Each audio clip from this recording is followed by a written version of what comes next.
Hello friends, स्वागत है आपके अपनी यूट्यूब चैनल श्लोक स्टडी क्लासेस में। तो हम पढ़ रहे थे क्लास 10th का मैथ, ठीक है। और जिसमें हमने अपनी पिछली क्लासेस में 1 से लेकर 5 तक के अध्यायों को अच्छी तरह से कंप्लीट कर लिया है, यानी कि अच्छे तरीके से हमने उनके क्वेश्चन और बेसिक्स और उनके कॉन्सेप्ट अच्छे तरीके से हमने समझ लिए हैं, ठीक है। तो इसी क्रम में आज की क्लास में हम करेंगे चैप्टर 6 की शुरुआत, जिसका नाम है त्रिभुज। जो हमारा चैप्टर 6 है, अध्याय 6 त्रिभुज नाम का जो चैप्टर है उसको आज की क्लास में हम देखेंगे, ठीक है। तो अच्छे से इसको समझेंगे।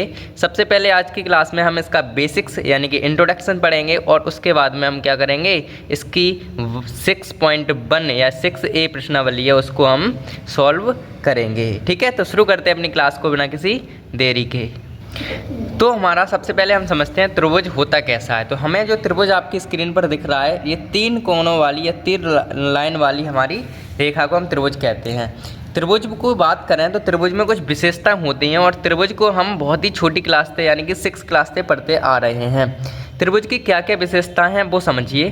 जो त्रिभुज है वो 3 रेखाओं की आकृति होती है, 3 रेखाएं इसमें, और 3 रेखाओं की बंद आकृति होती है, मतलब 3 रेखाएं होंगी और 3 रेखाओं से जो घिरी आकृति है उसको हम त्रिभुज कहते हैं, ठीक है। त्रिभुज की विशेषता ये है कि त्रिभुज में 3 ही कोण होते हैं, 3 ही शीर्ष होते हैं और 3 ही भुजा होती हैं, ठीक है। त्रिभुज की क्या विशेषता है। अब ये जो आपको ये दिख रहे हैं ना बीच में कोने, ये तो कोण हो गए, कोण ए या फिर इसे ए मान लेते हैं, ये ए हो गया, ये बी हो गया और ये सी हो गया। अब ये अंदर का जो कोण है इसे हम कोण 1 मान लेते हैं। कोण 1 ये हो गया, कोण 2 ये हो गया, कोण 3 ये हो गया।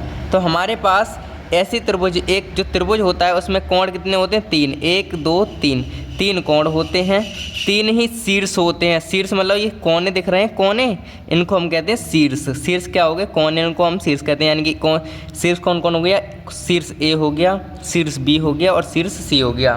तो ये हमारे पास क्या हो गया, शीर्ष हो गए, ठीक है। अब रेखाएं, भुजा क्या होती हैं, भुजा हो गई, देखो 3 ही भुजा होती हैं, ए बी, एक ए बी भुजा हो गई, एक ए सी भुजा हो गई, एक बी सी भुजा हो गई, ठीक है। तो इस तरीके से हमारी 3 ही भुजा होती हैं, ठीक है। ये हमने समझा कि त्रिभुज होता क्या है, इसमें क्या क्या विशेषता होती है। अब त्रिभुज के बारे में थोड़ी और चीज़ें हम समझ लेते हैं, ठीक है। तो वो हम समझते हैं अगले पेज पर, ठीक है। तो हमने समझा कि भाई त्रिभुज में क्या क्या होता है, 3 ही शीर्ष होते हैं, 3 ही भुजा होती हैं, 3 ही कोण होते हैं, ठीक है। तो अगर हम त्रिभुज की बात करें तो त्रिभुज के विवरण, ये जो टेबल है उसके शॉर्ट में हम समझ लेते हैं, संक्षिप्त में। ये छोटी छोटी बातें होती हैं लेकिन अच्छी होती हैं। तो क्रम 1, पहली पॉइंट ये है कि परिभाषा क्या होती है त्रिभुज की, 3 भुजाओं से बनी बंद आकृति को त्रिभुज कहते हैं। ये त्रिभुज की परिभाषा हो गई, ठीक है। ये विवरण त्रिभुज का है सब। तो त्रिभुज का पहला पॉइंट हमारा क्या है, त्रिभुज की परिभाषा। त्रिभुज की परिभाषा क्या हो गई कि 3 भुजाओं से बनी बंद आकृति को त्रिभुज कहते हैं। ये हमारे पास त्रिभुज की डेफिनेशन हो गई। अब आगे क्या है पॉइंट, अगले पॉइंट हमारे पास क्या है, पॉइंट तीसरा क्या है, पॉइंट दूसरा है हमारे पास कुल भुजाएं कितनी होती हैं, 3 होती हैं। कुल कोण कितने होते हैं, 3 ही होते हैं। कोणों का योग, तीनों कोणों का जो योग होता है वो कितना होता है, 180 होता है। अगर हमने कोण ए मान लिया, कोण ए प्लस कोण बी प्लस कोण सी, इन तीनों का योग कितना होगा, 180 अंश होता है। तो तीनों कोणों का योग कितना होता है, 180 अंश होता है। ये बात हमें पता होनी चाहिए, ये हमें पता भी है बात, ठीक है। और हमारे पास पॉइंट क्या है, और हमारे पास बेसिक चीज़ क्या है इसकी, क्या है, कुल शीर्ष कितने होते हैं, शीर्ष होते हैं 3 शीर्ष होते हैं, ए बी सी, यानी कि जितने कोने होते हैं ना, कोने, उनको शीर्ष कहते हैं। तो शीर्ष हमारे कितने होते हैं, 3, ए बी सी शीर्ष हो गए। त्रिभुज का जो क्षेत्रफल होता है वो हमारा होता है 1/2 गुणा आधार गुणा ऊंचाई। ये हमारे पास क्या होता है, त्रिभुज का क्षेत्रफल होता है, ठीक है। 1/2 आधार गुणा ऊंचाई हमारे पास त्रिभुज का क्षेत्रफल होता है, ठीक है। ये हमारे पास त्रिभुज के क्षेत्रफल का फॉर्मूला आ गया। भुजाओं के आधार पर जो त्रिभुज होते हैं वो 3 प्रकार के होते हैं हमारे, क्या, समबाहु त्रिभुज, समद्विबाहु त्रिभुज और विषमबाहु त्रिभुज। समबाहु त्रिभुज भी होते हैं जिनकी तीनों भुजाएं समान होती हैं, समद्विबाहु त्रिभुज भी होते हैं जिनकी कोई भी 2 भुजाएं समान होती हैं, और विषमबाहु त्रिभुज वो होते हैं जिनकी एक भी भुजा समान नहीं होती, उन्हें विषमबाहु त्रिभुज कहते हैं, ठीक है। ये चीज़ समझ में आई हो आपको। जो भुजाओं के आधार पर त्रिभुज होते हैं वो 3 प्रकार के होते हैं, समबाहु त्रिभुज, समद्विबाहु त्रिभुज और विषमबाहु त्रिभुज, ठीक है। अब हम आगे बढ़ लेते हैं अगले पॉइंट पर। तो अगला पॉइंट हमारे पास क्या है, अगला पॉइंट ये ध्यान से देखेंगे क्या है। अगला पॉइंट हमारे पास है कि जो प्रकार है, मतलब कोणों के आधार पर प्रकार कितने होते हैं, 3 ही कोणों के ऊपर, 3 ही होते हैं कोणों के आधार पर, 3 ही भुजाओं के आधार पर, 3 ही कोणों के आधार पर होते हैं, न्यून कोण, समकोण और अधिक कोण। ये हमारे पास क्या होते हैं, 3 प्रकार के कोणों के आधार पर हमारे त्रिभुज को विभाजित किया गया है। तो देखो ध्यान से, भुजाओं के आधार पर कितने होते हैं, 3 ही प्रकार के होते हैं, कोणों के आधार पर भी कितने होते हैं, 3 ही प्रकार के होते हैं, ठीक है।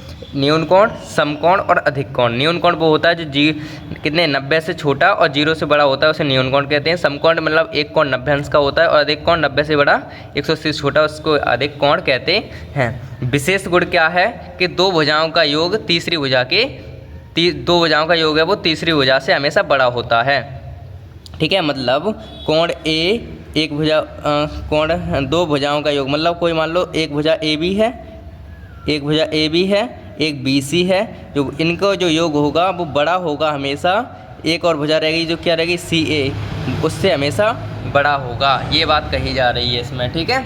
तो इस तरीके से हमारे पास जो त्रिभुजों का बेसिक्स था, जो त्रिभुजों की मेन आईएमपी टॉपिक से भी हमने समझ लिए। ये सब जो टॉपिक थे वो अपने क्लास 9th तक के थे कहें तो, और अब हम चलेंगे क्लास 10th में, और हमें पढ़ना क्या है एक्चुअल में इस चैप्टर में वो हम समझेंगे। यानी कि अब तक हम इसके त्रिभुज के बारे में समझ रहे थे और अच्छे से समझ भी लिया होगा, ठीक है, क्योंकि छोटी छोटी बातें थी इसमें, तो इसमें ज़्यादा टाइम वेस्ट नहीं किया हमने आपका। अब हम जो टॉपिक पढ़ाएंगे उनमें टाइम चाहिए आपके लिए, तो शुरू करते हैं उसको टॉपिक को जल्दी से। तो अब हम शुरू करते हैं मोस्ट आईएमपी टॉपिक। ध्यान से समझना है इस चीज़ को, अब तक तो आप हंसी मजाक में पढ़ते रहे होंगे, अब ध्यान से समझना है, ठीक है, एकदम फोकस कर लीजिए इस पर, स्क्रीन पर। तो देखिए सबसे पहले हमें समझना है सर्वांगसम आकृतियाँ, ठीक है। सर्वांगसम आकृतियाँ क्या होती हैं, तो इसकी परिभाषा देख लेते हैं। क्या है कि दो आकृतियाँ सर्वांगसम कहलाती हैं यदि उनका आकार यानी कि शेप, आकार मतलब शेप, और माप यानी कि साइज बिल्कुल एक समान हो, उन आकृतियों को हम क्या कहेंगे, सर्वांगसम आकृतियाँ कहेंगे। सर समझ में नहीं आया, समझ में आएगा अभी। इसमें ये कह रहे हैं सर्वांगसम आकृति वे आकृतियाँ होती हैं जो क्या होती हैं, उनका माप और आकार, शेप और साइज दोनों समान होते हैं, मतलब एकदम एक दूसरे की फोटोकॉपी जो होता है ना, उसको ही हम सर्वांगसम कहते हैं। जैसे कि देखो ये हमारे पास कोई वर्ग है, ये वर्ग है ना, ये वर्ग की मान लो एक भुजा 5 सेंटीमीटर की है, तो इसके ही सेम टू सेम हमने इसको बना दिया, और ये भी हमारे पास 5 सेंटीमीटर का वर्ग है। तो ये वर्ग और ये वर्ग दोनों आपस में सर्वांगसम हो गए। कैसे हो गए, सर्वांगसम हो गए, ठीक है। कैसे हो गए भाई, सर्वांगसम हो गए, मतलब एक दूसरे के एकदम सेम हैं, मतलब सभी अंग समान होते हैं, उसको हम क्या कहते हैं, सर्वांगसम कहते हैं। इसमें हम लिख देते हैं जिसके सभी अंग कैसे होते हैं, सभी अंग समान होंगे भाई, सभी अंग समान होंगे, उसी को हम सर्वांगसम कहेंगे, ठीक है भाई। तो सर्वांगसम वे आकृति होती हैं जो एक दूसरे के बिल्कुल फोटोकॉपी होती हैं, उनको हम सर्वांगसम कहते हैं। देखो अब इस त्रिभुज की बात करें, इस त्रिभुज को एकदम जैसा ये त्रिभुज बना है वैसा ये त्रिभुज बना है, सेम टू सेम है। इसके ऊपर ये रखेंगे तो एक दूसरे को आपस में ढांक लेंगे, तो उसी तरीके से ये कैसे हो जाएंगे, सर्वांगसम। अगर हम इसके मान लो 6 सेंटीमीटर की भुजा है, तो ये भी 6 सेंटीमीटर की भुजा है। अब सेम है तो सब सेंटीमीटर 6 सेंटीमीटर की, यानी कि 6 सेंटीमीटर 6 सेंटीमीटर, यानी कि ये त्रिभुज और ये त्रिभुज दोनों सर्वांगसम हो गए। अब देखो ये वाला जो चिन्ह, ये वाला जो है और ये है, इन दोनों को जो एक दूसरे के फोटोकॉपी हैं, बिल्कुल एक जैसे हैं, तो ये आकृति कैसी हो गई, सर्वांगसम हो गए। अपने रियल लाइफ एग्जाम देखो, ये हाथ हमारा, ये वाला हाथ और ये वाला हाथ जो उंगली है वो देखो सर्वांगसम हो गई, एक दूसरे के ऊपर दिख गई, ठीक है। हाथ काला है, इस पर मन ध्यान दो, केवल हम समझा रहे हैं वो ध्यान दो, ठीक है। देखो ये वाली उंगली, ये वाली उंगली, ये 4 उंगली दिख रही हैं आपको, 4 उंगली एक दूसरे के ऊपर ढक गई ना, तो हमारी दोनों उंगलियां जो कैसी होती हैं, सर्वांगसम होंगी। देखो आपस में ढक गई, ठीक है। अब ज़्यादा नहीं दिखाएंगे, आपको दिक्कत हो जाएगी, ठीक है। तो फिलहाल आप समझ चुके हो ना, सर्वांगसम आकृति वे आकृति होती हैं जिनके सभी अंग समान होते हैं, मतलब एक दूसरे की फोटोकॉपी होती हैं, उनको हम सर्वांगसम आकृतियाँ कहते हैं। एक बार दोबारा परिभाषा समझ लो। परिभाषा क्या है, दो आकृतियाँ सर्वांगसम कहलाती हैं यदि उनका आकार और माप बिल्कुल समान हो, उन्हें सर्वांगसम आकृतियाँ कहते हैं, ठीक है। अब आगे बढ़ते हैं। अब मुख्य विशेषताएं क्या हैं सर्वांग आकृतियों की? मुख्य विशेषताएं क्या हैं? वो पहला पॉइंट ये है कि दोनों आकृतियों के संगत कोण बराबर होते हैं। ये चीज़ समझ लेते हैं। संगत कोण क्या होते हैं? संगत कोण मतलब होता है जैसे इसके कोण ए है ये मान लेते हैं, तो ये वाला कोण B, A B C D, ये हमारे पास कोई त्रिभुज, ये कोई हमारे पास क्या है वर्ग है, तो इसके संगत कोण होगा पी क्यू आर, ये मान लेते पी क्यू आर एस। तो इस कोण के संगत ये कोण होगा, यानी कि ये 90 अंश का है तो ये भी 90 अंश का होना चाहिए, तभी होंगे कैसे सर्वांग सम होंगे। ठीक है, तो एक काम करेंगे, अब अगले चित्र दूसरा चित्र लेकर उस पर समझाएंगे। ठीक है, तो फिलहाल ये समझो दोनों आकृतियों के संगत कोण बराबर होते। संगत कोण का मतलब एक दूसरे के करस्पॉन्डिंग होंगे। मतलब एक चित्र हम ले लेते हैं, मान के चल तो ये वाला जो चित्र था अपना वो वाला। अब देखो इसमें देखो अगर हम एक और त्रिभुज ले लें बिल्कुल सेम टू सेम, मतलब दो त्रिभुज हम ले लेते हैं यूँ करके, एक त्रिभुज ये आ गया और एक त्रिभुज हमारे पास ये आ गया। ठीक है, एक त्रिभुज ये आ गया। अब संगत कोण क्या होते हैं? संगत कोण ए बी सी, ये त्रिभुज का नाम हो गया, ये पी क्यू आर। तो संगत की बात करें तो ए के संगत होगा पी, ए के संगत क्या होगा? ए के संगत क्या होगा? कोण P होगा। ऐसे B के संगत क्या होगा? कोण Q होगा। B के संगत क्या होगा? B के संगत कोण Q होगा, ऐसे। ठीक है, A के संगत P, B के संगत Q और C के संगत R। ये जो कोण हैं बराबर होने चाहिए। जैसे कि ये 60 का तो ये भी 60 का होगा, ये 30 का तो ये भी 30 का होना चाहिए, ये 40 का तो ये भी 40 का होना चाहिए। मतलब ये उल्टे सीधे लिख दिए, कोई दिक्कत नहीं है। फिलहाल समझने की चीज़ समझो कि ये हमारे पास संगत कोण ऐसे होते हैं। ठीक है, ठीक है, एक पॉइंट हम समझ गए कि दोनों आकृतियों के संगत कोण या करस्पॉन्डिंग एंगल्स बराबर होने चाहिए। ठीक है, आगे आ जाओ। दोनों आकृतियों की संगत भुजाएं करस्पॉन्डिंग साइड्स भी बराबर होनी चाहिए। तो दोनों आकृतियां मतलब जो दो आकृतियां होंगी, जैसे कि ये वाली, इसकी संगत भुजा क्या होगी? ए सी के संगत क्या होगी? P R. ए सी के संगत क्या होगी? P R. ए बी के संगत क्या होगी? P Q. बी सी के संगत क्या होगी? Q R. ये संगत भुजाएं बराबर होनी। ये अगर 5 की तो ये भी 5 की, ये 6 की तो ये भी 6 की, ये 7 की तो ये भी 7 की होनी चाहिए। मतलब करस्पॉन्डिंग साइड, मतलब ए के संगत पी आर, बी सी के संगत क्यू आर और ए बी के संगत पी क्यू, ये साइड जो हैं वो सेम होनी चाहिए। ठीक है, संगत भुजाएं और संगत कोण समझ में आ गए होंगे। ठीक है, अब तीसरा पॉइंट ये कह रहे हैं कि वे एक दूसरे के सटीक प्रतियां होती हैं। मतलब वे एक दूसरे के टू कॉपी या फोटो कॉपी की तरह काम प्रतियां, मतलब फोटो कॉपी, तो वे एक दूसरे के बिल्कुल फोटो कॉपी होती हैं। जो सर्वांग सम भुजा होती हैं वे एक दूसरे के बिल्कुल फोटो कॉपी होती हैं, सर्वांग सम एंगल्स। ठीक है, ये चीज़ समझ में आ गई होगी आपको। अब हम क्या समझेंगे, उसके उदाहरण देख लेते हैं कि उदाहरण क्या है। हमारे सर्वांग सम आकृतियों के उदाहरण ले लो। क्या है, मान के चलो क्या, एक ही ब्रांड और आकार के 2 बिस्कुट, मतलब 5 रुपये की 5 रुपये वाली जो बिस्कुट आती है पार्ले जी, उसके हम 2 बिस्कुट निकाल लें और वे दोनों आकृति कैसे हो जाएंगी? दोनों बिस्कुट कैसे हो जाएंगे? सर्वांग सम हो जाएंगे। 5 रुपये के 2 सिक्के, एक ही तरह के 5 रुपये के 2 सिक्के होंगे, वो कैसे हो जाएंगे? सर्वांग सम हो जाएंगे। एक ही पुस्तक के 2 पेज, एक ही पुस्तक के 2 पेज कैसे होंगे? सर्वांग सम हो जाएंगे। 2 वर्ग जिनकी भुजाओं की लंबाई समान हो, जो 2 वर्ग होंगे जो हमने ऊपर समझा था, 2 वर्ग जिनकी भुजाओं की लंबाई समान हो तो वे कैसे होंगे? सर्वांग सम आकृति होंगी। 2 वृत्त जिनकी त्रिज्याएं समान हो, 2 वृत्त हों जिनकी त्रिज्याएं कैसी हों? समान हो एकदम, जैसे 5 सेंटीमीटर की हो दूसरी 5 की हो, तो वे दोनों आकृति सर्वांग सम होंगी। ठीक है, तो सर्वांग सम आकृति हमने देख ली। ठीक है, तो अगर हम सर्वांग सम आकृतियाँ और अच्छे से समझे तो ऐसे समझो कि हमारे पास सर्वांग सम आकृतियाँ हैं कुछ, जैसे ये पार्ले जी की एक फ़ोटो, ये एक बिस्कुट रखा है, अब खा मत लेना, दिख रहा हो तो मुँह में पानी आ जाए फिर। तो ये हमारे पास क्या है, एक जैसा ही बिस्कुट ये है वैसा ही बिस्कुट ये दोनों आकृति कैसी होंगी? सर्वांग सम आकृति हो गई। ये 5 रुपये का ऐसा नोट है, ये 5 रुपये का ऐसा नोट है। ठीक है, अब ये उठा मत लेना, 5 रुपये और 5 रुपये का है, तो ये कैसे हो गई? सर्वांग सम आकृति होंगी दोनों। ठीक है, तो इस तरीके से ये देखो दोनों पेज, ये देखो ये किताब और ये किताब एक ही जैसी है, तो ये सर्वांग सम हो गई। ये आ जाओ, ये हमारे पास क्या हो गया, ये वर्ग अगर इसकी 10 सेंटीमीटर की भुजा है तो इसकी भी 10 सेंटीमीटर की भुजा होगी, तो ये हमारे पास दोनों कैसे होंगे? सर्वांग सम आकृति होंगी। ठीक है, सर्वांग सम आकृति होंगी। ये वृत्त वाली अगर इसकी जो त्रिज्या है वो 5 सेंटीमीटर की है और इसकी भी जो त्रिज्या है वो भी 5 सेंटीमीटर की है, तो ये हमारे पास कैसे हो गए? सर्वांग सम आकृति हो जाती हैं। ठीक है, तो सर्वांग आकृति अब मुझे नहीं लगता है आपको कोई भी दिक्कत होगी सर्वांग सम में। सर्वांग सम का मतलब ये होता है सभी अंग समान होंगे, मतलब फोटो कॉपी होंगे एक दूसरे के, तो वे सर्वांग सम आकृति होती हैं। ठीक है, तो अब हम बढ़ेंगे अपने अगले टॉपिक पर जो है समरूप आकृतियाँ। ठीक है, तो ये तो आपको एकदम क्रिस्टल क्लियर हो गया होगा।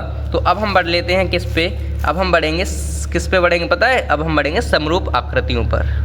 तो अब हम समझ लेते हैं कि समरूप आकृतियाँ क्या होती हैं। ठीक है, ये समझ लेते हैं। तो समरूप आकृतियाँ क्या होती हैं, परिभाषा पढ़ो पहले। तो दो आकृतियाँ समरूप कहलाती हैं यदि उनका आकार मतलब शेप एक समान हो लेकिन उनकी माप यानी कि साइज भिन्न हो सकता है। मतलब इस बात का ये है कि दो आकृतियाँ देखने में तो समान लगें एक दूसरे के, और उनका जो साइज है यानी कि बड़ी और छोटी हो सकती हैं, साइज कुछ भी हो सकता है लेकिन देखने में एक जैसी हों। इस बात का यही मतलब है कि दो आकृतियाँ समरूप कहलाती हैं यदि उनका आकार यानी कि शेप तो एक जैसी रहे, एक समान हो, लेकिन उनकी माप या साइज भिन्न हो सकता है, अलग अलग हो सकता है। मतलब जैसे कि ये बड़ा क्या दिख रहा है, एक ये दिख रहा है बड़ा वर्ग और ये छोटा वर्ग, तो देखने में तो एक जैसे हैं तो ये समरूप हो गए। ये बड़ा त्रिभुज है, ये छोटा त्रिभुज है, तो देखने में तो एक जैसे हैं यानी कि समरूप हो गए। ये रूप समान हो, बस क्या हो, रूप समान हो, छोटा बड़ा हो सकता है। ये बड़ा वृत्त हो गया, ये छोटा वृत्त हो गया, ये समरूप हो गए। मतलब एक बड़ा ले लो एक छोटा ले लो, देखने में एक जैसे हों तो समरूप। ये देखो ये बड़ा है, ये छोटा है, देखने में एक जैसा, एक ये बड़ा है, ये तो देखने में ये चीज़ समझ में आ गई होगी कि वे आकृतियाँ जो वे दो आकृतियाँ समरूप कहलाती हैं यदि उनका आकार यानी कि शेप एक समान हो लेकिन उनका माप भिन्न हो सकती है। माप कैसे हो सकती है, भिन्न हो सकती है। अब हम समरूप की थोड़ी मुख्य विशेषता समझ लेते हैं कि क्या क्या है। दोनों आकृतियों के संगत कोण जो होते हैं वे बराबर होंगे। मतलब संगत कोण तो बराबर होनी चाहिए भाई। मान के चलो ये वाला इसके संगत ये वाला कोण होगा ना, तो ये अगर 90 अंश का है तो ये भी 90 अंश का ही होना चाहिए। अगर ये 60 अंश का है तो इसका संगत ये वाला ये भी 60 अंश का होना चाहिए। ठीक है, अब इसमें ये त्रिज्याएं वो अलग है क्योंकि इसमें कोण होते नहीं है वृत्त में, तो कोई दिक्कत नहीं। मतलब संगत कोण जिसमें कोण होंगे उनके बराबर होने चाहिए। मतलब ये 90 का तो ये भी 90 का, ये 60 का तो ये भी 60 का। ठीक है, संगत कोण बराबर होने चाहिए। ठीक है, अब क्या कह रहे हैं और कंडीशन क्या है कि दोनों आकृतियों की संगत भुजाएं समान अनुपात में होती हैं। मतलब इस बात का ये है कि दोनों आकृतियों की जो संगत भुजाएं हैं वो समान अनुपात में होनी चाहिए। मतलब अगर ये 5 की है तो ये 10 की हो। ठीक है, मतलब ये 10 की है तो ये 5 की हो, ये 5 की है तो 10 की, मतलब अनुपात एक फिक्स होना चाहिए। अगर ये 5 की है, ये 10 की है, 5 दूनी 10 होते हैं, ये 3 की होगी तो 3 दूनी 6 की होगी, ये 7 की होगी, 7 दूनी 14। मतलब बता रहे हैं, वर्गी तो वैसे सभी समान होती हैं लेकिन समझो यार बात। अगर ये 5 की है, ये 5 सेंटीमीटर की, तो ये 10 की होनी चाहिए। तो अनुपात क्या हो जाएगा, 1/2 का, तो सभी 1/2 के हो जाएंगे। ऐसे ही ये अगर ये 10 की सेंटीमीटर की है तो ये 20 की होनी चाहिए क्योंकि बड़ा है ना, तो इस तरीके से अनुपात सेम होनी चाहिए। ठीक है, तो फिलहाल तो गुणा में आना चाहिए, मतलब समझ जाओगे आप ध्यान से जब क्वेश्चन करेंगे इसके। तो फिलहाल ये समझो कि दोनों आकृतियों की संगत भुजाएं जो हैं वो समान अनुपात में होती हैं या समान अनुपात में होनी चाहिए। तो 2 पॉइंट याद रखने हैं समरूप में कि दोनों आकृतियों के संगत कोण बराबर हों और दोनों आकृतियों की जो संगत भुजाएं हैं वो समान अनुपात में हों या होती हैं। उदाहरण देख लेते हैं। उदाहरण में थोड़ी जी प्रिंट गड़बड़ हो गई है, मतलब ध्यान से समझिए, हम समझा देंगे, ध्यान से समझो। उदाहरण में क्या कह रहे हैं, 2 अलग अलग आकार के वृत्त, मतलब 2 अलग अलग आकार के वृत्त हों लेकिन सभी वृत्त समरूप होते हैं। ये ध्यान रखना है कि 2 अलग अलग आकार के वृत्त हैं, 2 अलग अलग आकार के वृत्त हैं, मतलब कोई छोटा वृत्त है कोई बड़ा वृत्त है, तो वो भी कैसे होंगे, समरूप होंगे। यानी कि सभी वृत्त जो होते हैं वो समरूप होते हैं, ये कह रहे हैं इस बात को। 2 अलग अलग आकार के वर्ग, 2 अलग अलग आकार के वर्ग होंगे और सभी वर्ग समरूप होते हैं। मतलब 2 अलग अलग आकार के वर्ग हों और सभी वर्ग क्या होते हैं, समरूप। ये पॉइंट याद रखने हैं आपको। ये जो पॉइंट है ना, सभी वृत्त समरूप होते हैं, सभी वर्ग समरूप होते हैं, और एक त्रिभुज और एक जो त्रिभुज है, एक बड़ा हो या छोटा त्रिभुज हो, जिसमें से संगत कोण समान होते हैं, उसे हम क्या कहेंगे। मतलब एक त्रिभुज ले लें हम छोटा, एक बड़ा ले लें, उसके संगत जो कोण हैं वो बराबर हों। जैसे कि ये रहा अपने पास एक छोटा त्रिभुज, एक बड़ा त्रिभुज रहा, एक छोटा त्रिभुज रहा, इसके संगत कोण बराबर है, यानी कि जो समरूप त्रिभुज हैं। तो केवल आप उदाहरण पे ध्यान ना दो, उदाहरण तो हैं ही अपने पास, ये रहे, आपको समझाने के लिए होते हैं उदाहरण, काम तो इनका होता नहीं है, बस समझाने के लिए होता है। तो आपको 2 चीज़ याद रखनी है कि अगर हमारे पास 2 अलग अलग आकार के वृत्त हैं तो वे समरूप होंगे, यानी कि सभी वृत्त समरूप होते हैं, याद रखना है। सभी वर्ग समरूप होते हैं, ये भी याद रखना है। और एक त्रिभुज बड़ा और छोटा हो और उसके संगत कोण बराबर हो तो वो भी समरूप होते हैं। समरूप में केवल जो चीज़ याद रखनी है कि दो आकृतियों के संगत कोण बराबर होते हैं, उन्हें समरूप आकृति कहते हैं। और दोनों आकृतियों की संगत भुजाएं समान अनुपात में होनी चाहिए। तो हमने समझा कि समरूप आकृतियाँ क्या होती हैं, ठीक है। अब इसके हम थोड़े से इमेजेस देख लेते हैं और अच्छे से क्लियर हो जाए ताकि हमें। तो अगर हम समरूप आकृतियों की बात करें तो ये हमारे पास मान के चलो कुछ समरूप आकृतियाँ हैं। ये हमारे पास कुछ समरूप आकृतियाँ हैं, ध्यान से देखिए। ये हमारे पास बड़ा टेलीविज़न है, LCD है, ये बड़ी छोटी LCD है। इनको जो देखोगे देखने में तो एक ही जैसी लग रही हैं, दोनों एक ही जैसी है ना दोनों, लेकिन ये बड़ी है ये छोटी है, लेकिन तो हम इनको कहेंगे समरूप आकृति हैं। ये मतलब एक जैसी हैं लेकिन छोटी बड़ी हैं तो समरूप आकृति हैं। ऐसे ही नीचे देखो ये चित्र, ये वाला पेड़ देखो, ये वाला पेड़ देखो, एक जैसे हैं बिल्कुल सेम, लेकिन ये बड़ा है ये छोटा है, तो ये भी समरूप होंगे, लेकिन एक जैसे हैं लेकिन समरूप हैं, ठीक है। ये बड़ा वर्ग है, ये छोटा वर्ग है, ठीक है। तो ये कैसे होंगे, समरूप होंगे, लेकिन इसमें कोण आ गए तो कोण भी बराबर होने चाहिए। मतलब ये कोण इसके बराबर हो और ये कोण इसके बराबर हो। और आपको पता है वर्ग में सभी कोण आपस में कैसे होते हैं, 90 अंश के होते हैं। ये कोण इसके और ये कोण इसके बराबर हो, ठीक है। तो वैसे भी सभी वर्ग समरूप तो होते हैं क्योंकि सभी संगत कोण बराबर है। हमेशा वर्ग में 90 अंश का ही कोण बनता है। ये वाला समरूप होंगे, ठीक है। ये हमेशा सभी जो वर्ग हैं वृत्त हैं वो समरूप होते हैं, यानी कि ये इसके समरूप होगा क्योंकि ये बड़ा है ये छोटा है और देखने में तो एक जैसे हैं, ठीक है। तो आई होप आपको समरूप आकृतियाँ और सर्वांगसम आकृतियाँ एकदम बेहतरीन तरीके से क्लियर हो गई होंगी अब तक, ठीक है। तो अब तक जो समरूप आकृतियाँ और सर्वांगसम आकृतियाँ हैं ये आप अपनी कॉपी पर नोट कर लीजिएगा। ये सभी जो इतनी IMP चीज़ें हमने लिखी हैं, बड़ी मेहनत से बनाई हैं, वो आपको अच्छे से लिखनी है अपनी कॉपी पर, ठीक है। तो अब हम बढ़ेंगे अपनी किस पे, इसकी हम थोड़ी और बेसिक जानकारी और गहराई से हम इनकी चीज़ें समझेंगे। तो बढ़ते हैं अगली चीज़ पर। अब हम समझ लेते हैं कि सर्वांगसम और समरूप जो आकृतियाँ होती हैं उनमें क्या क्या अंतर हैं, उनमें मुख्य अंतर क्या है। जैसे सर्वांगसम आकृति और समरूप आकृतियों में क्या क्या अंतर है, मुख्य अंतर क्या है। तो विशेषता यहाँ लिख दी हैं। सर्वांगसम आकृतियाँ ये हैं और समरूप आकृतियाँ हैं। अगर आकार की बात करें तो आकार जो सर्वांगसम आकृतियों का क्या होता है, समान होता है, एग्जैक्ट समान होगा, सेम टू सेम होगा, एग्जैक्ट सेम शेप होगी। मतलब जैसा एक तैसा ही दूसरा, एकदम फोटोकॉपी होती हैं सर्वांगसम आकृतियाँ में, ये हमने समझा। समरूप आकृतियाँ में समान क्या होगा, शेप तो समान हो सकती है लेकिन साइज समान नहीं हो, ये कोई ज़रूरी नहीं है, ठीक है। जो क्या होगा, समान सेम होने से मतलब आकार तो समान, आकार की बात चल रही है यहाँ पे, आकार समान होता है इसका भी और इसका भी समान ही हो सकता है आकार, ठीक है। मतलब देखने में समान होते हैं कुल मिला के। अब दूसरी विशेषता क्या है इसमें, दूसरी विशेषता ये है कि माप, सर्वांगसम आकृति की माप भी समान ही होती है लेकिन समरूप आकृतियों की माप भिन्न भिन्न हो सकती है, डिफरेंट साइज पॉसिबल। मतलब इनकी साइज जो है डिफरेंट हो सकता है समरूप का, लेकिन सर्वांगसम में आकार भी समान होगा, माप भी समान होगी। लेकिन समरूप आकृतियों में समान आकार हो सकता है लेकिन माप भिन्न भिन्न हो सकती है, माप जरूरी नहीं है समान ही हो। भुजाओं की अगर बात करें तो भुजाएं जो होती हैं वो संगत भुजाएं बराबर होती हैं, लेकिन इसकी संगत भुजाएं समान अनुपात में होती हैं, समानुपाती होती हैं। यानी कि समरूप आकृतियों की जो संगत भुजाएं समान अनुपात में होती हैं और सर्वांगसम में संगत भुजाएं भी बराबर होती हैं। कोणों की बात करें तो संगत कोण भी बराबर होते हैं सर्वांगसम में, यानी कि भुजाएं भी संगत भुजाएं बराबर और संगत कोण बराबर होते हैं। लेकिन संगत कोण अगर समरूप की बात करें तो संगत कोण के बराबर होते हैं लेकिन भुजाएं जरूरी नहीं है, भुजाएं अनुपात में होती हैं, समान अनुपात में होती हैं, ठीक है। अगर हम इसकी बात करें ओवरलैपिंग की तो क्या होता है, एक दूसरे को पूरी तरह ढक लेते हैं। ये जो सर्वांगसम होंगे वो एक दूसरे को पूरी तरह ढक लेंगे। जैसे हमने अपने हाथ का एग्जांपल दिया था, हमारी एक हाथ की उंगली ने दूसरे हाथ की उंगलियों को पूरी तरह से ढक लिया था। देखो आपको केवल हमारे नीचे वाला हाथ नहीं दिख रहा होगा, ऊपर वाला दिख रहा होगा, क्योंकि हमारे जो ऊपर वाले हाथ ने नीचे वाले हाथ को एकदम पूरी तरह से ढक लिया है। तो ये हमारे पास सर्वांगसम हो गए हमारे हाथ एक दूसरे के, ठीक है। अब एक दूसरे को जो पूरी तरह ढक नहीं सकते हैं जब तक वे सर्वांगसम ना हो, मतलब समरूप भी होते हैं जो एक दूसरे को पूरी तरह नहीं ढक पाएंगे। क्यों नहीं ढक पाएंगे, क्योंकि आपको पता है कि हमारे पास समरूप आकृतियाँ ये होती हैं। तो अगर हम इस टेलीविज़न को उठा के इसके ऊपर रखें तो क्या पूरी ढक लेगी, ये नहीं ढक पाएगी। इसको इस पे रख लें लेकिन ढक लेगी, लेकिन पीछे जगह तो रह ही जाएगी। ऐसे ही इस पे अगर इसको उठा के इस वाले को उठा के इस पे रखें तो पूरी नहीं ढक पाएंगी, ठीक है। और अगर हम सर्वांगसम की बात करें, सर्वांगसम आकृतियों की अगर बात करें तो ये देखो, ये वाला बिस्कुट इस पे उठा के रखें हम, ये वाला बिस्कुट जो है इस पे उठा के रखें तो ये वाला इसको ढक लेगा, ये इसको उठा के ये इसको ढक लेगा। ये बात होती है, सर्वांगसम और समरूप में अंतर होता है, ठीक है। तो ओवरलैपिंग में एक दूसरे को नहीं ढक पाते हैं समरूप आकृतियाँ, और सर्वांगसम एक दूसरे को ढक लेती हैं, ठीक है। तो मोटी मोटी चीज़ें आपको याद रखनी है ये चीज़ें, ठीक है। तो अब हम थोड़ी सी और समझ लेते हैं इसके आगे की चीज़।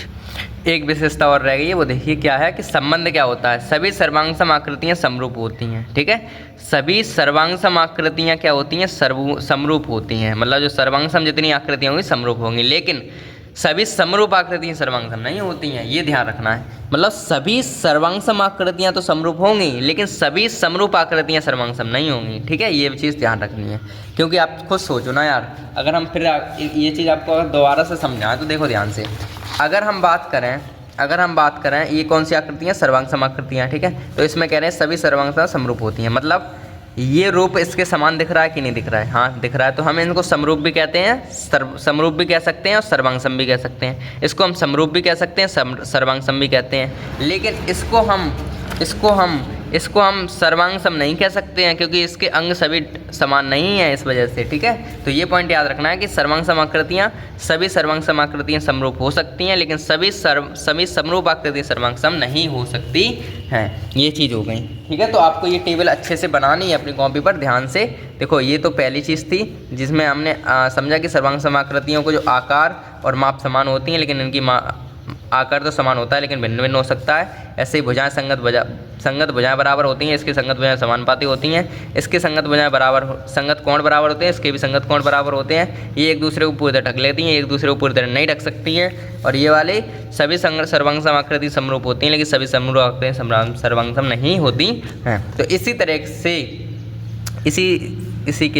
तरह से हमारे पास ये त्रिभुज का जो बेसिक इंट्रोडक्शन था वो हो गया ख़त्म, ठीक है। इतनी चीज़ आपको एकदम बेहतरीन तरीके से समझ में आई होगी, और आपने सर्वांगसम आकृतियाँ और समरूप आकृतियाँ अच्छे से समझी होंगी, और त्रिभुज की भी अच्छी खासी जानकारी आपके पास इकट्ठी हो गई होगी, ठीक है। तो अब इसी के बेस पर हमारी प्रश्नावली है 6A, उसको हम शुरू कर सकते हैं, ठीक है। तो करते हैं जल्दी से। तो हमारी प्रश्नावली शुरू होती है अब प्रश्नावली 6A, ठीक है। प्रश्नावली 6A का हमारा पहला प्रश्न क्या है वो ध्यान से समझते हैं। क्या है कि निम्नलिखित युग्मों के भिन्न भिन्न उदाहरण दीजिए। हमारे पास दो क्वेश्चन दिए हैं इसमें, और उनके हमें भिन्न भिन्न उदाहरण देने हैं, ठीक है। उदाहरण देने हैं, मतलब पहला हमें दे रखा है इसी में कि समरूप आकृतियाँ, मतलब समरूप आकृतियों के दो उदाहरण दीजिए। समरूप आकृतियों क्या उदाहरण दीजिए, दो उदाहरण दीजिए। अब हमने आपके लिए टाइप ही कर दिया है क्वेश्चन, क्योंकि इसमें केवल आपको समझना है समझना ही है केवल ध्यान से। तो अगर हम बात करें समरूप आकृतियाँ की, तो समरूप आकृतियाँ क्या होती हैं, जिनके जो रूप तो समान होंगे लेकिन साइज अलग अलग हो सकता है, तो उनको हम समरूप आकृति कहते हैं, और उनके हमें दो उदाहरण देने हैं। तो दो उदाहरण दे देते हैं जल्दी से। तो उत्तर क्या है सबसे पहले तो कि समरूप आकृतियों के दो उदाहरण निम्नलिखित हैं या निम्न हैं। तो पहला उदाहरण आपके सामने दिख गया स्क्रीन पे। क्या हमने क्या किया, समरूप आकृति का पहला उदाहरण ये रहा, दो अलग अलग त्रिज्या वाले वृत्त, ठीक है। तो ये हमारे पास कोई त्रिज्या है, इसकी त्रिज्या हमने मान ली 10 है, और इसकी हमने त्रिज्या मान ली 5 सेंटीमीटर है। तो ये हमारे पास कैसे उदाहरण हो गया, समरूप का उदाहरण हो गया। ये हमारे पास 10 सेंटीमीटर की है, 5 सेंटीमीटर की है, तो दो अलग अलग त्रिज्या वाले वृत्त। तो हमारे पास ये एक उदाहरण हो गया, दो अलग अलग त्रिज्याओं के जो वृत्त होते हैं वो समरूप होते हैं। ऐसे हम दूसरा उदाहरण ले लेंगे। तो दूसरा उदाहरण हमारे पास क्या है, दूसरा उदाहरण ये है कि एक 3 सेंटीमीटर वाला वर्ग, यानी कि इसकी 3 सेंटीमीटर त्रिज्या है, वो है इस 3 सेंटीमीटर वाली है, 3 सेंटीमीटर वाली भुजा का वर्ग हो गया ये, और एक 6 सेंटीमीटर वाला वर्ग। ये 3 का हो गया, एक 6 का हो गया। तो ये कैसा हो गया, ये समरूप आकृति हो गई। ये छोटा है, ये बड़ा है, लेकिन देखने में एक जैसे हैं। आकार अलग अलग, साइज अलग अलग है, लेकिन आकार तो सेम ही है ना, ये भी चौकोर ये भी चौकोर। तो ये हमारे पास कैसे हो गए, समरूप आकृतियों के उदाहरण हो गए। तो इस तरीके से हमारा जो पहला प्रश्न था उसमें केवल यही पूछा गया था कि समरूप आकृतियों के दो उदाहरण दीजिए। तो हमने दो उदाहरण दिए, एक ये रहा उदाहरण और एक ये रहा उदाहरण। और इस तरीके से हमारे पास ये पहला प्रश्न था वो तो हो गया हमारे पास एकदम बेहतरीन तरीके से कंप्लीट। तो आप अच्छे से नोट्स करिए, बना लीजिए, ठीक है। तो अब हम बढ़ेंगे अपने दूसरे प्रश्न की तरफ। अब हमारा पहले का दूसरा प्रश्न है वो क्या है, ध्यान से समझिए। जो पहले का दूसरा प्रश्न है वो है कि ऐसी आकृतियाँ जो समरूप नहीं हैं। पहले हमें पूछा था कि भाई समरूप आकृतियों के 2 उदाहरण दीजिए, ये तो कहा था। पहले हमें बताना था समरूप आकृतियों के 2 उदाहरण देने थे। अब हमें देने हैं जो आकृतियाँ समरूप नहीं होती उनके 2 उदाहरण दीजिए। तो उत्तर क्या है, असमरूप आकृतियों के 2 उदाहरण निम्न हैं। पहला एक है कि एक वर्ग और एक आयत। एक वर्ग लेकिन एक आयत कैसे होते हैं, समरूप आकृति नहीं होती हैं, क्योंकि दोनों के सभी कोण तो 90 अंश के हैं लेकिन उनकी भुजाओं का अनुपात समान नहीं है, तो ऐसी आकृतियाँ हम समरूप नहीं कह सकते हैं। मतलब ये कोण तो 90 अंश के हैं लेकिन इनकी जो लंबाई है ए बी सी डी, अगर ये 2 की है और ये 10 की है, ये 10 सेंटीमीटर की है, तो देखो कहाँ ये 2 की हो जाएंगी सब। ये 10 की, ये भी 10 की, ये कुछ और मान लेते हैं, ये 5 की मान लेते हैं। तो इस तरीके से ये तो देखो इसके कोण तो संगत कोण ए के बराबर ए तो है, मतलब कोण 90 अंश के तो हैं ये, मतलब संगत कोण तो बराबर हैं 90 अंश के होते हैं, लेकिन इनकी भुजाएं समान अनुपात में नहीं है। ये 2 है, ये 10 है, मतलब कहाँ अनुपात बढ़ रहा है, सही, ठीक है। तो अनुपात में नहीं है तो हम कह सकते हैं समान अनुपात में नहीं है, तो हम इनकी असमरूप आकृति है, समरूप आकृति नहीं है। दूसरा उदाहरण ये है समद्विबाहु त्रिभुज, ठीक है। एक समद्विबाहु त्रिभुज और एक विषमबाहु त्रिभुज। समद्विबाहु त्रिभुज मतलब 2 भुजाएं बराबर होंगी वो त्रिभुज, और एक विषमद्विबाहु त्रिभुज मतलब एक भी भुजा बराबर नहीं होगी, तो वो भी हमारे पास जो होंगी असमरूप आकृति होंगी, मतलब समरूप आकृति वो भी नहीं होंगी, ठीक है। वो भी आकृति कैसी होंगी, समरूप आकृति नहीं होंगी। तो हमारे पास 2 उदाहरण हो गए। इस तरीके से हमारे पास जो पहले का दूसरा प्रश्न था वो भी हमारे पास एकदम बेहतरीन तरीके से कंप्लीट होता है। और अब हम बढ़ेंगे अपने अगले प्रश्न की तरफ। तो दूसरा प्रश्न हमारा क्या है कि बताइए कि निम्नलिखित चतुर्भुज समरूप है या नहीं, ये हमें बताना है। तो इसमें हमने साइड नहीं लिखी है, अभी साइड लिख देते हैं। पहले में लिखिए P, फिर Q, फिर इधर R और फिर S, ऐसे हमारे पास है।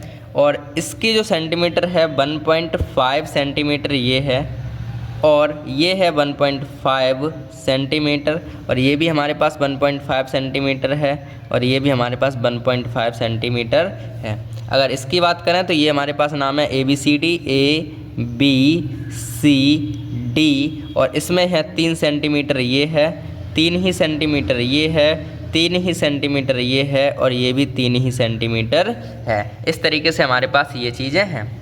तो अब हमें बताना है, आप खुद ही सोच के बताइए कि ये दोनों आकृतियाँ समरूप हैं या नहीं हैं, ये हमें बताना है। तो बता सकते हो आप समरूप आकृतियों की क्या कंडीशन थी। पहले तो हमें ये बताओ कि समरूप आकृतियों की कंडीशन क्या थी।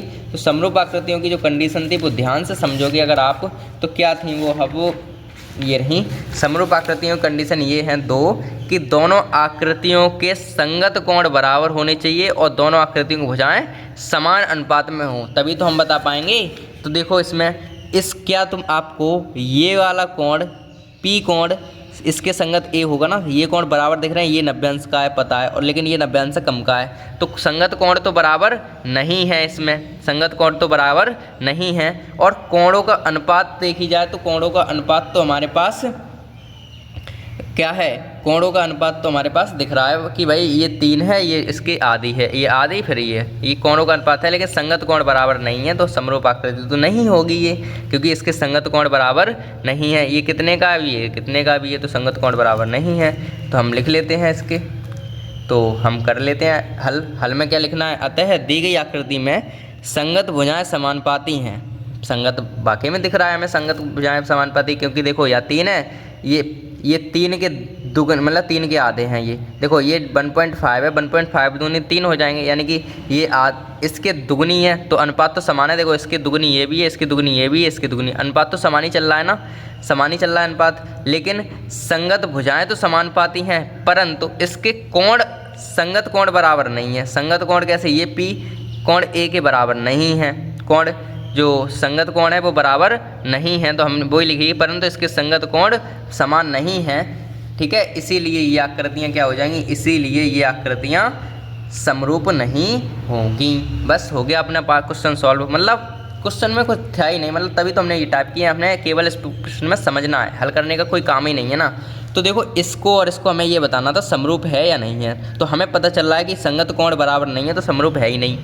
बेशक अनुपात समान है, लेकिन कोण तो अलग अलग है ना, संगत कोण तो अलग अलग है भाई। तो संगत कोण अलग है तो फिर समरूप आकृतियाँ नहीं होंगी। तो ऐसे हम लिख देंगे दी गई आकृति में, क्योंकि संगत भुजाएं तो समानुपाती हैं परंतु इनके संगत कोण समान नहीं हैं, इसीलिए ये आकृतियाँ समरूप आकृतियाँ नहीं हैं। तो हमारे पास ये दूसरा प्रश्न था, ये भी हमारे पास एकदम बेहतरीन तरीके से कंप्लीट होता है। और अब हम बढ़ेंगे अपने अगले प्रश्न की तरफ। अब हमारे पास फाइनल तीसरा प्रश्न रह गया है, वो भी ध्यान से समझिएगा। इसमें क्या कर रहा है, बताना है कि बताइए कि निम्नलिखित चतुर्भुज ABCD और PQRS समरूप है या नहीं है, ये हमें बताना है। अब ध्यान से समझोगे, अगर ये और ये दोनों को समरूप बताना है या नहीं है। तो अगर हम बात करें कोणों की, तो कोण A के संगत कोण P होगा, और ये भी 105 है, ये भी 105 है, बराबर हैं, यानी कि संगत कोण तो बराबर है। देखो B के संगत Q होगा तो 100 100, 70 70, 85 85, संगत कोण तो बराबर हैं। ठीक है सर, संगत भुजाएं भी बराबर हों या अनुपात A की बराबर का मतलब संगत जो भुजाएं हैं वो समान अनुपात में होनी चाहिए, ये बात है। तो देखो 21 और ये 42, 21 दूनी 42 होते हैं, समान अनुपात में चल रहा है। 21 दूनी 42, 25 दूनी 50, 25 ये रहे 50 ये रहे, पॉइंट हटा दो, पॉइंट नहीं, हम पॉइंट नहीं देख रहे हैं, केवल अनुपात देखो। तो 21 दूनी 42, 25 दूनी 50, 24 दूनी 48 और 15 दूनी 30। तो देखो अनुपात सेम चल रहा है, दुगने चल रहे हैं। ये वाला त्रिभुज की भुजाएं इसके दुगनी है, ये दुगनी है, इस वाले के दुगनी है ये वाली जो है। तो संगत भुजाओं का अनुपात कैसा समान दिख रहा है मैं, क्योंकि ये 24 ये 48 मतलब दिख रहा है ना आपको, समान अनुपात में मतलब गुणा में आ रहे हैं, ये दुगने हैं मतलब अनुपात समान है। ठीक है, और संगत कोण भी समान है, ये 50 ये भी 50, ये 70 ये 70, ये 105 105, मतलब संगत कोण भी बराबर है, संगत भुजाएं भी अनुपात में हैं, समान अनुपात में हैं, तो हमारी आकृति समरूप होगी। तो हम इसको ऐसे लिख देंगे कि हमारे पास क्या है, हमारे पास क्या है कि दिए गए चतुर्भुज ABCD और PQRS समरूप हैं क्योंकि कोण A बराबर कोण P है, कोण A बराबर कोण P है, कोण B बराबर कोण Q है, कोण B बराबर कोण Q है। इनके संगत कोण कैसे हैं, बराबर हैं, और इनकी जो भुजाएं का अनुपात है, इनके समांतर भुजाओं का अनुपात भी समान है। तो हम इनको क्या कह सकते हैं, संगत की समरूप है। अच्छा, भुजाओं का अनुपात निकालना सिखा दें आपको। देखो भुजाओं का अनुपात का मतलब ये है, इस अनुपात को मतलब समझो, संगत भुजाएं क्या है, देखो संगत भुजाएं जैसे AB एक भुजा है, इस भुजा के संगत भुजा क्या होगी, PQ होगी, यही तो होगी। AB भुजा के संगत क्या होगी, PQ होगी। तो AB बट्टे PQ, पहले AB बट्टे PQ निकालो। अनुपात का मतलब ये है AB बट्टे में PQ, ये बराबर आनी चाहिए अन्य भुजाओं के, मतलब ध्यान समझिए भाई, AB बट्टे PQ। अब BC बट्टे QR, BC बट्टे QR, BC बट्टे QR, ये भी बराबर आनी चाहिए किसके, ये भी बराबर आनी चाहिए RS बट्टे SCD, RS बट्टे CD, RS बट्टे में CD, और ये भी बराबर आनी चाहिए DA या PS या फिर क्या चल रही थी AD अपॉन में PS, मतलब ध्यान से समझो, ये भी दिखा देते हैं AD बट्टे में PS, ये इसके बराबर आनी चाहिए। अब देखो मान रखते हैं और देखो बराबर आते क्या नहीं। अगर बात करें AB की, तो AB के मान कितना, देखो AB का मान है 1.5 और ये 3.0, तो ये मान रख देते हैं। आपको आपके बाद दिखाएंगे नहीं क्योंकि आपने अपनी कॉपी में नोट कर लिया होगा। देखो AB का मान हमारे पास है 1.5 और PQ का मान हमारे पास है 3.0 बराबर, BC का मान हमारे पास है 2.5 और QR का मान है हमारे पास 0.0। ये इसका मान अगर RS की मान यहाँ पे RS कहाँ से पहले आ गया, यहाँ पे पहले आएगा CD मतलब एक ही तरफ ऊपर एक ही होनी चाहिए, तो यहाँ पे हो जाएगी RQ, मतलब पहले हमने पहले वाले लिया ना, देखो AB BC CD DA AD इस तरीके से। तो ये नीचे वाले त्रिभुज की बात हो गई, ये ऊपर वाले चतुर्भुज की हो गई, ये नीचे मतलब ये पहले वाले की, ये नीचे दूसरे वाले की। ठीक है, तो CD हमें कितनी दी थी, CD हमें दी गई 24 यानी कि 2.4 और ये दी है 48 2.4, और ये बराबर है AD यानी कि AD हमें दी है 1.2.1 और ये दी है 4.2। ऐसे सॉल्व करना है बस। तो देखो दशमलव से दशमलव कटा, 15 1 15 15 30, 1/2 ये बचा, दशमलव कट गया, 25 दूनी 50, 1/2 आ गया, इससे ये कटेंगे तो 1 दूनी यानी 24 दूनी 48, ये भी 1/2, ये भी 1/2। अनुपात कैसा आ रहा है? समान आ रहा है, मतलब ये एक ही अनुपात में है, यानी कि 1/2 1/2 1/2 आ रहा है ना, तो ये हमारे पास समान अनुपात में है। ठीक है, तो इसीलिए हमारी जो इसके संगत भुजाओं का अनुपात समान है, तो इसीलिए ये कैसा है? समरूप है। त्रिभुज कैसा होगा? समरूप। ये हमारे पास हल आ गया ये एक ही फ्रेम में। ठीक है, और ये हमारे पास चित्र रहा। ठीक है, तो इस तरीके से आई होप समझ में आ गया होगा आपको प्रश्न ये बहुत ही अच्छे से। और आज की जो क्लास की प्रश्न पहली वाली प्रश्न जो 6A थी वो एकदम बेहतरीन तरीके से समझा होगा आपने। तो आप एक काम कर रहिएगा, इसमें जो कुछ बताया गया है बहुत अच्छे से लिखिएगा, बहुत बेहतरीन तरीके से याद भी करिएगा और अच्छे से समझने की कोशिश भी कीजिएगा। ठीक है, तो फिलहाल हमने ऐसी कसर नहीं छोड़ी जो आपको एक भी डाउट रहे। फिर भी कोई डाउट रहता है तो आप कमेंट बॉक्स में कमेंट कर दीजिएगा और हम उसको सॉल्व करने की कोशिश करेंगे। ठीक है, तो फिलहाल आप क्या करिए, जो आज हमने क्या समझा आज की क्लास में कि समरूप आकृतियाँ क्या होती हैं, सर्वांगसम आकृतियाँ क्या होती हैं, और साथ ही साथ हमने समझा कि त्रिभुजों की बेसिक्स क्या होता है, इंट्रोडक्शन क्या होता है, वो चीज़ हमने सबसे समझी। और अब आज की क्लास में बस इतना ही करते हैं। अगली जो प्रश्नावली है उसको हम करेंगे अगली क्लास में, लेकिन कल की क्लास में। ठीक है, तो शुरू करते हैं अपनी क्लास, सॉरी तो अब हम बाय कर लेते हैं। ठीक है, अब क्या करेंगे, बाय कर लेते हैं, क्योंकि आज की क्लास में तो बस नहीं करेंगे, अगली क्लास में जो भी करना है तो करते हैं बाय, और मिलते हैं अगली क्लास में। तब तक के लिए बाय।